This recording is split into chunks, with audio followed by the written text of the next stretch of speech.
What if the person you love the most tells you they're leaving not because they've stopped loving you, but because they think it's what's best for you?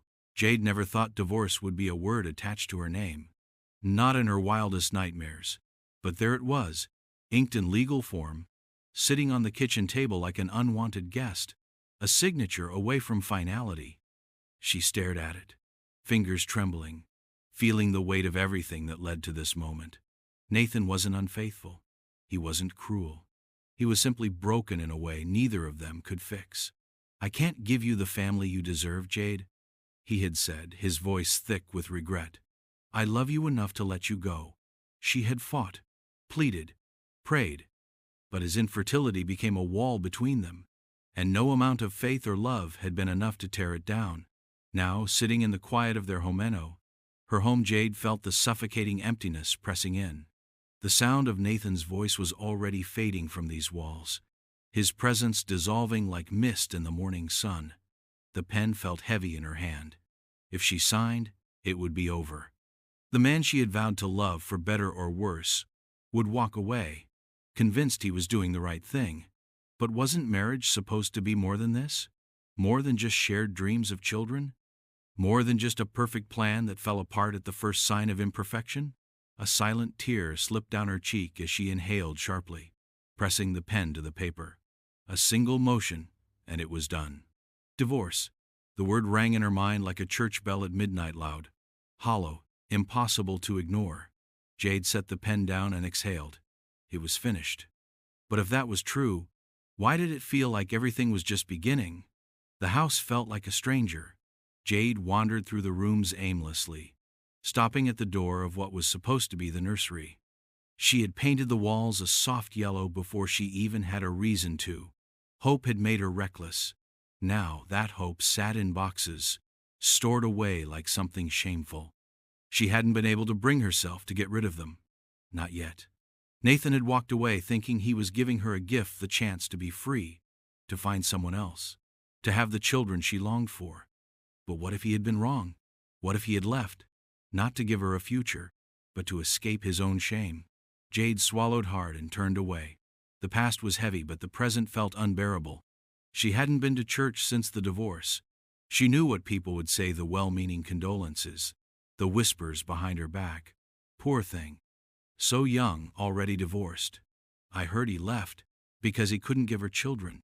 Tragic. She should move on. There's still time." Jade wasn't ready for their words. She wasn't even sure she was ready for God's. A knock on the door broke the silence. "Grace." Jade hesitated before opening it. The warmth in her best friend's eyes nearly broke her.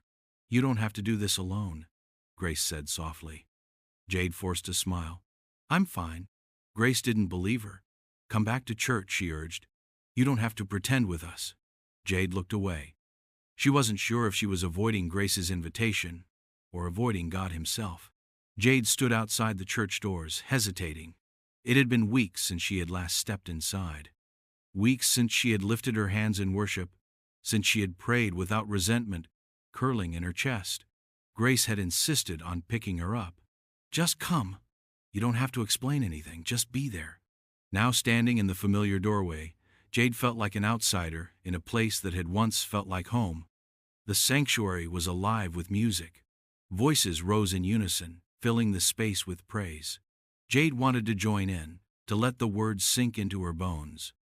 Instead, she stayed silent, her lips pressed together in defiance, or maybe in fear. What if she wasn't welcome here anymore? As the worship ended, Pastor Elias stepped onto the platform. "Some of you are carrying burdens you were never meant to carry," he said, his voice steady, kind. "Some of you think you've been abandoned by God, when in reality you've just let go of his hand." Jade stiffened. It felt like he was speaking directly to her. Surrender your pain. Give it to him. Let him heal what's been broken. Tears burned her eyes, but she blinked them away. Surrender? How could she surrender when she didn't even understand why this had happened? After the service, people greeted her, some warmly, others with careful sympathy. Their kindness only made the ache worse. She needed to leave. Jade made her way toward the door, but before she could escape, Pastor Elias caught her gaze. "Jade," his voice was gentle. "It's good to see you." She forced a nod. You too, Pastor. I'm praying for you. His words held no judgment, only sincerity. Jade swallowed hard. Thank you. She turned to go, but his next words stopped her. God hasn't forgotten you, Jade. Even when you feel like you've forgotten him. She didn't respond, because deep down she wasn't sure if she believed that anymore. The phone buzzed on the nightstand. Jade glanced at the screen and froze. Nathan. She hadn't heard from him since the divorce was finalized. The sight of his name sent a ripple of emotions through her: anger, sadness, something she couldn't quite name. For a moment, she considered ignoring it. But curiosity, or maybe something deeper, made her pick up. Hello? Hey, Jade. His voice was careful, as if he wasn't sure if she'd even answer. I just wanted to check on you. Jade clenched her jaw. Why? A pause. Because I still care. A bitter laugh escaped her before she could stop it. Funny way of showing it. I know, Nathan sighed. I don't know if I made things worse by leaving. Jade closed her eyes. She had spent so much time blaming him, resenting him, wondering if he had truly thought this was best for her, if it had just been easier for him. But hearing the regret in his voice, she wasn't sure anymore. Do you ever regret it? She asked, barely above a whisper. All the time. His words hit her like a punch to the chest. For so long, she had imagined that he had moved on, free from the weight of their failed marriage. But he wasn't free. Neither of them were. I'm sorry, Jade, he said, voice thick with emotion. I thought I was doing the right thing. I didn't want you to resent me for... For what? She interrupted. For staying? For fighting for our marriage? Silence. Jade's grip tightened on the phone. Maybe this conversation was a mistake. I should go, she said quickly. Wait. Nathan exhaled sharply. Can we meet, just to talk? Everything in her told her to say no. But something she couldn't name made her hesitate. Okay. As she hung up, she realized she wasn't just facing Nathan. She was facing everything she had buried since the divorce. And she wasn't sure she was ready. The coffee shop was quiet. The kind of place where whispered conversations and clinking mugs filled the space between unspoken words. Jade sat at the farthest table, hands wrapped around a cup she had no intention of drinking. Nathan walked in. For a moment, she almost didn't recognize him. He looked the same, yet different, like a man who had learned how to live with regret. He spotted her and hesitated before making his way over. Hey, he said. Jade nodded. Hey. He sat down, rubbing his palms together before resting them on the table. Neither of them spoke. Silence had never felt this loud. Finally, Nathan cleared his throat. You look good, she exhaled through her nose. I don't feel good. He nodded, eyes dropping to the table.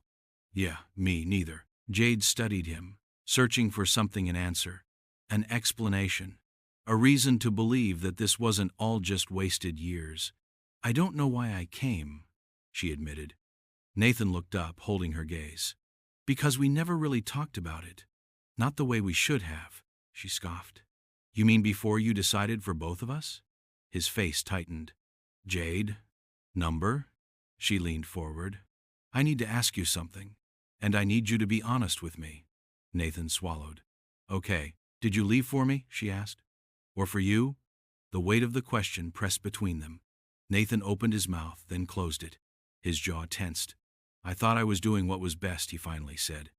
But if I'm being honest, I think I was also afraid. Jade felt something crack inside her, not anger, not resentment, but the weight of a truth she hadn't been willing to face.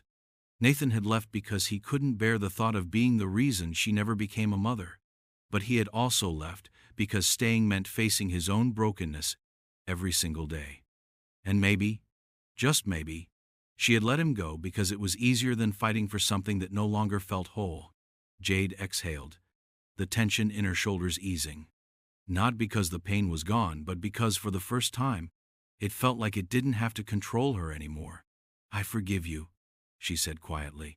Nathan's head snapped up, eyes wide with disbelief. You do?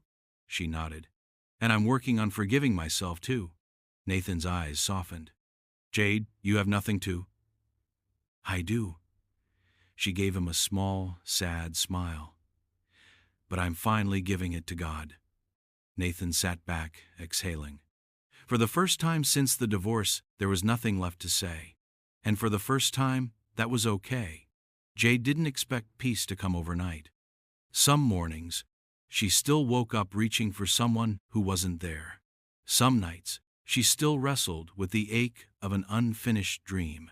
But something was different now. She was no longer drowning in her pain. She was learning to swim through it. One Sunday after church, Grace handed her a flyer. "You should come with me," she said. Jade glanced at it. Community outreach for single mothers. She hesitated. "Grace, You don't have to say yes," Grace interrupted. "Just think about it." Jade did. The idea of helping other women who had faced their own losses, their own broken dreams, stirred something inside her. So the following week, she went. The room was filled with women of different ages, different stories. Some were young and scared, some were tired and worn, but they all carried the same weight, the burden of dreams that hadn't turned out the way they planned. Jade sat beside a woman who looked barely 20. She was holding a sleeping baby, eyes filled with exhaustion. Jade smiled gently. "First time here?" The woman nodded. "Yeah, you?" Jade thought about it. Not just about this place, but about everything. The pain, the loss, the rediscovery of Grace. She smiled. "Yeah, but I think I was always meant to be here." The woman studied her, then hesitated. "Can I ask you something?" "Of course. How do you move on when everything you wanted feels gone?" Jade exhaled. The answer wasn't easy, but for the first time she knew what to say. "You don't move on," she said softly.